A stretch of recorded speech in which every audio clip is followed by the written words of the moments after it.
Salut la petite communauté! On se retrouve cette semaine pour une nouvelle vidéo et je vais vous proposer, on va sortir un peu de la bande dessinée cette semaine parce que je suis en train de réaliser une illustration et en fait je vais la faire à l'aquarelle. Donc je m'étais dit que ça pourrait être sympa de vous montrer un petit peu comment je procède pour travailler juste sur une illustration dans le style bande dessinée et comment je fais pour appliquer l'aquarelle.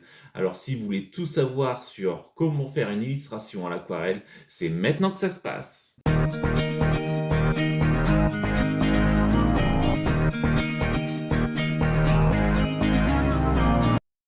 Alors, cette semaine, comme je le disais dans l'introduction, je voulais vous montrer un petit peu comment faire une illustration à l'aquarelle. Voilà, on a travaillé un petit peu pendant ces dernières vidéos vraiment sur les notions de mise en page, de bande dessinée, etc.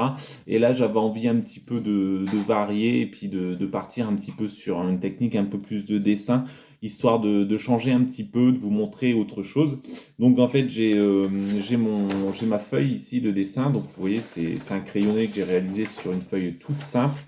Et donc je vais vous montrer un petit peu. Donc c'est dans le style bande dessinée. En fait, ça a été tiré, c'est tiré un petit peu. Ce personnage est tiré de mon projet de bande dessinée. Voilà, elle est en pleine action. Et voilà, j'avais envie de réaliser une petite illustration à l'aquarelle pour voir un petit peu ce que ça pouvait donner. Et je me dis que c'est sympa de le partager avec vous. Donc voilà un petit peu voilà, cette illustration que je vais faire donc à l'aquarelle en utilisant donc mes petits godets d'aquarelle et donc les pinceaux qui vont avec ici, bien sûr évidemment.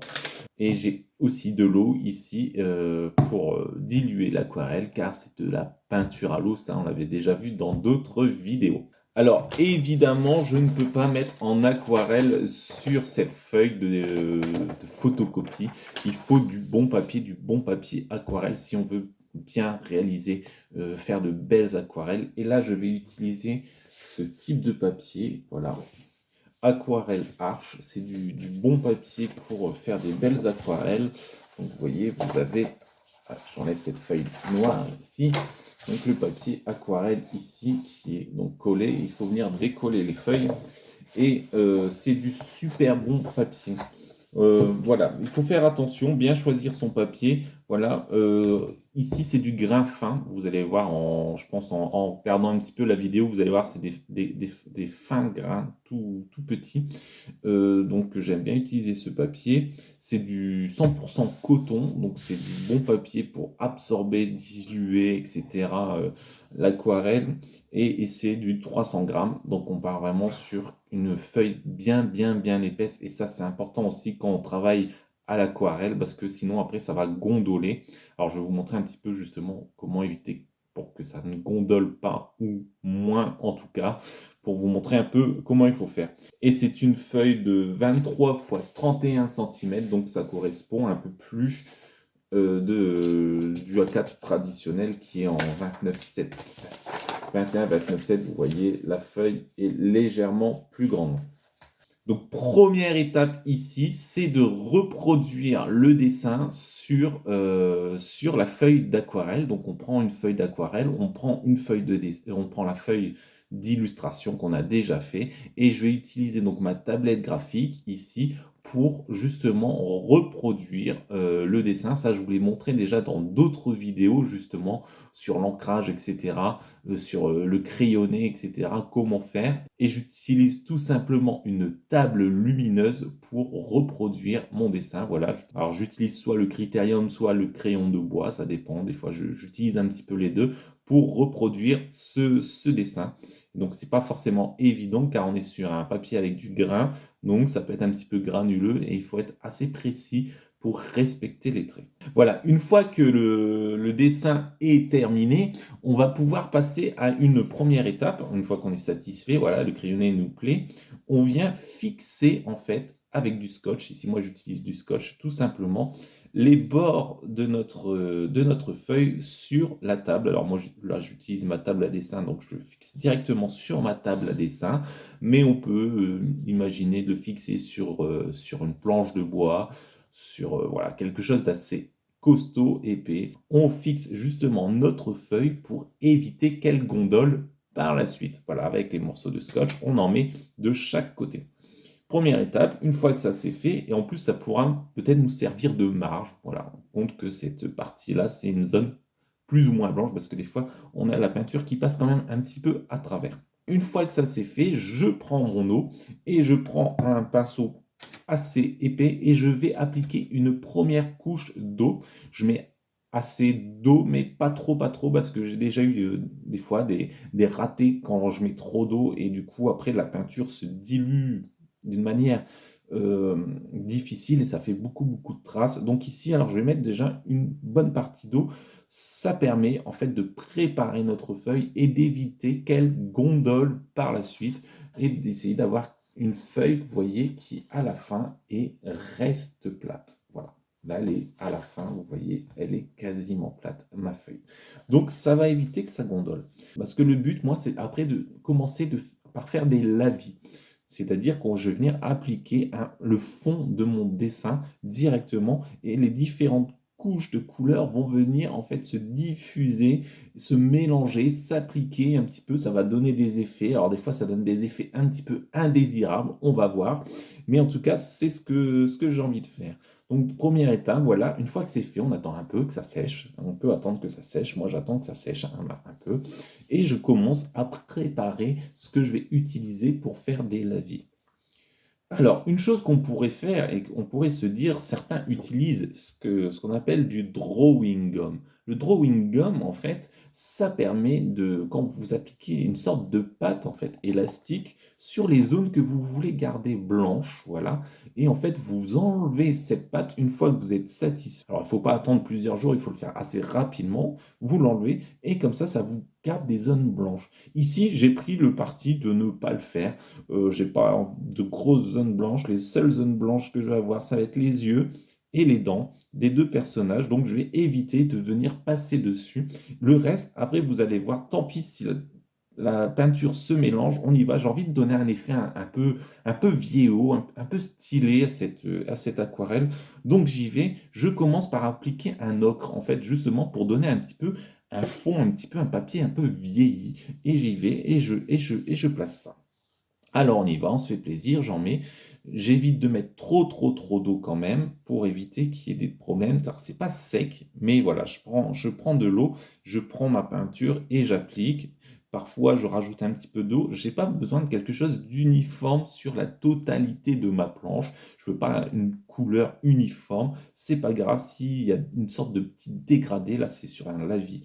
Et une fois que ça c'est fait, une fois que c'est fait, eh ben, je continue tout de suite, je n'attends pas que ça sèche trop, je vais venir appliquer d'autres couleurs et ici je vais venir appliquer le bleu en fait pour mon ciel, un bleu que j'ai choisi, et ça va venir se confondre avec le lavis, ça va donner avec cette première couleur ocre en fait, pardon, donc ça va se mélanger avec, et ça va donner des effets un petit peu comme ça, voilà. Et on y va, on applique un peu, et par endroits, je vais venir mettre un peu plus de bleu, par endroits, je vais mettre un peu plus d'eau diluée, je mélange, je fais un petit peu au feeling, un peu, il n'y a pas vraiment d'explication à dire, c'est un petit peu comme je le sens et comme je le vois, et j'y vais.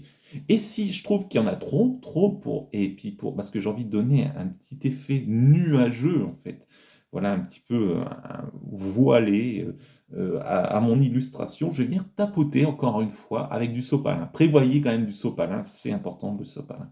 Et on y va, on tapote, on applique un peu. Vous voyez, je dépasse sur des personnages, mais c'est pas grave, ça va donner justement cette ambiance, ce calme, et tout va se confondre dans cette même couleur. J'ai vraiment envie que ça se mélange dans cette même couleur, dans cette ambiance, dans cette atmosphère un petit peu là, brumeuse, un peu un bleu assez. Je sais pas, enfin voilà, on y va comme ça, et je fais pareil après je rajoute du vert en fait pour la partie herbe en fait, et j'y vais, je mélange, c'est pas grave si ça dépasse, j'ai pas envie de quelque chose d'uniforme, j'y vais, je me fais plaisir, et je tapote quand ça me dérange, et on y va, vous voyez, ça part un petit peu dans tous les sens, mais c'est le principe un peu de mon lavis ici, et de ce que je veux obtenir, et on verra à la fin si ça réussit, des fois ça fonctionne pas toujours comme on veut. C'est le principe de l'aquarelle. Voilà, une fois que ça c'est fait, qu'on est satisfait, il faut attendre. Là, je vais attendre que ça sèche vraiment. J'ai vraiment envie que ce soit vraiment très sec pour venir appliquer les autres couleurs par la suite. Et donc, ce que je fais, ben là, je vais laisser reposer une nuit, parce que là, on est en fin de journée, donc je laisse reposer et je reprendrai demain matin pour voir un petit peu où ça en est et comment ça a évolué. Et voilà, on reprend notre aquarelle, donc le lendemain matin, et quand vous regardez la feuille, vous voyez finalement, elle était gondolée hier soir quand j'ai arrêté, et maintenant elle est plate. Elle est plate, vous voyez qu'elle a repris sa forme quasiment identique, c'est nickel. Là, pour venir appliquer les aquarelles, elle est sèche, elle est bien comme je voulais. Donc là, elle est super bien intéressante pour venir mettre les autres couleurs donc sur les personnages et puis peut-être rajouter un petit peu de vert aussi au niveau de l'herbe. Et on y va. Donc ce que je fais, je vais commencer par la fille et je vais venir appliquer déjà une première couche, une première couleur. Alors vous voyez qu'il y a déjà un petit peu ce mélange de couleurs avec le fond, avec le lavis, c'est pas grave, je vais venir réappliquer par-dessus et on va voir ce que ça donne. Alors peut-être qu'il y aura des effets indésirables, on va voir. Et donc j'applique une première couche. Alors là pour la peau, je fais un petit mélange rouge, jaune, ocre pour donner un effet peau. Et j'y vais, j'applique cette première couleur. Et je vais enchaîner après avec le vert pour la robe, etc. Les différentes surfaces. Et comme j'ai encore de la couleur, j'ai pas envie de la gâcher, vous voyez, je peux venir remettre un petit peu de couleur par-dessus, par endroit. Je viens réappliquer un petit peu de couleur. Ça va donner déjà une ombre, voilà, des couleurs un petit peu différentes. La peau sera un peu plus sombre par endroit, le vert de la robe aussi. Et j'y vais, j'applique, et puis je peux rajouter un petit peu de rouge, etc. Pour la peau. Et voilà, ça donne quelques effets. Et j'applique ça, je fais la bouteille, etc.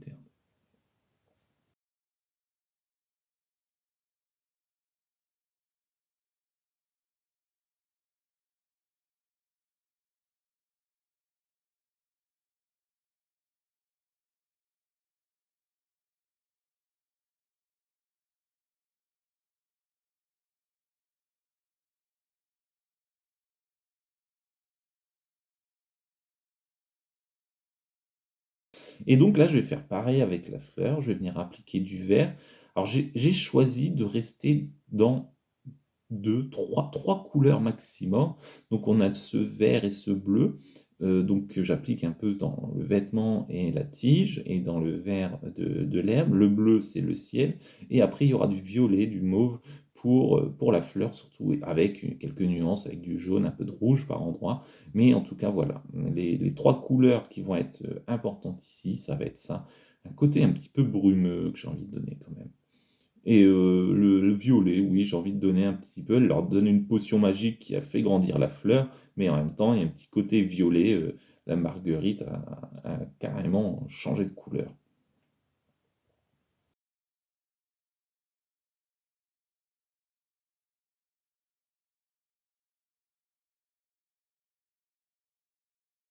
Et je viens rajouter après, par la suite, des ombres avec donc soit un vert, un petit peu toujours le même vert, ou je vais venir mélanger un petit peu de marron pour donner un petit peu un effet.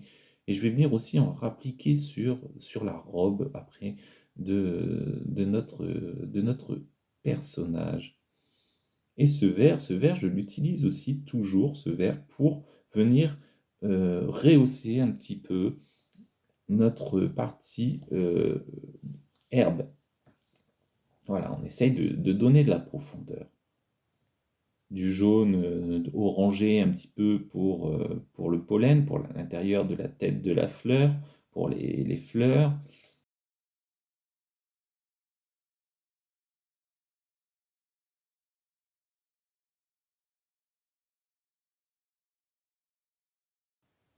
Vous voyez, ça prend forme, c'est pas mal. Et pour finir, qu'est-ce que je fais? Je vais prendre donc mon crayon, soit mon critérium, soit mon crayon gris, et je vais venir repasser un petit peu des traits qui me semblent un petit peu fades, un peu que j'ai besoin de repasser parce qu'ils ont un petit peu perdu en force en mettant en fait l'aquarelle. Et puis je vais venir un petit peu ombrer parce que j'ai envie de venir voilà, assombrir un peu plus certaines parties comme l'intérieur de la bouche, comme les cheveux, comme aussi l'herbe qu'on voit un petit peu au fond en ombre. Donc tout ça, je viens rajouter un petit peu de traits gris par endroit pour donner un peu plus de force et de peps à certains traits. Alors peut-être pas tous, comme les fleurs qui sont un petit peu derrière, je vais les laisser un peu comme ça, un peu plus grisâtres, un peu moins appuyées sur les traits. Par contre, voilà, le personnage et la fleur, là, je travaille un petit peu plus pour redonner un peu plus de peps à tout ça et refaire ressortir les personnages. Et voilà, on arrive au terme de cette illustration. J'espère que ça vous a plu, hein, voilà, sur le personnage que j'ai pris de mon projet de bande dessinée. Et là, je vais enlever le scotch. Il me reste à enlever le scotch, voir un petit peu. Et vous voyez que finalement, en enlevant le scotch, c'est nickel. Ça fait presque un trait blanc, presque un cadre. Bon, c'est un peu débordé par endroits. Mais la feuille reste assez plate, même si elle gondole un petit peu. Et ça, c'est pas trop grave. Après, si on la met sous cadre ou dans une pochette, elle va se raplatir encore et elle va reprendre un petit peu plus sa forme. Mais voilà, on n'a pas quelque chose qui gondole dans tous les sens et ça a été nickel pour travailler. Donc voilà, j'enlève les scotch et il me reste à signer notre petite illustration et on est arrivé au bout de ce que je voulais vous montrer aujourd'hui, en tout cas pour cette illustration à l'aquarelle.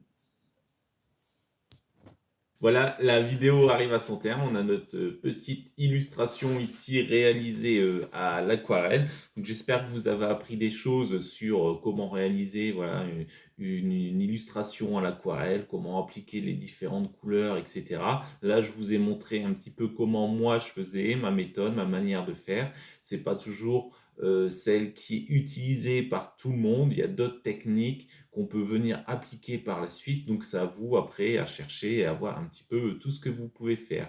Je te termine cette vidéo pour en vous remerciant tous mes abonnés et puis remerciant tous ceux qui me mettent des commentaires et me suivent chaque semaine. Pour ceux qui ne le sont pas, vous pouvez toujours vous abonner à ma chaîne et je vous dis donc à la semaine prochaine pour de nouvelles vidéos. Allez, salut, ciao!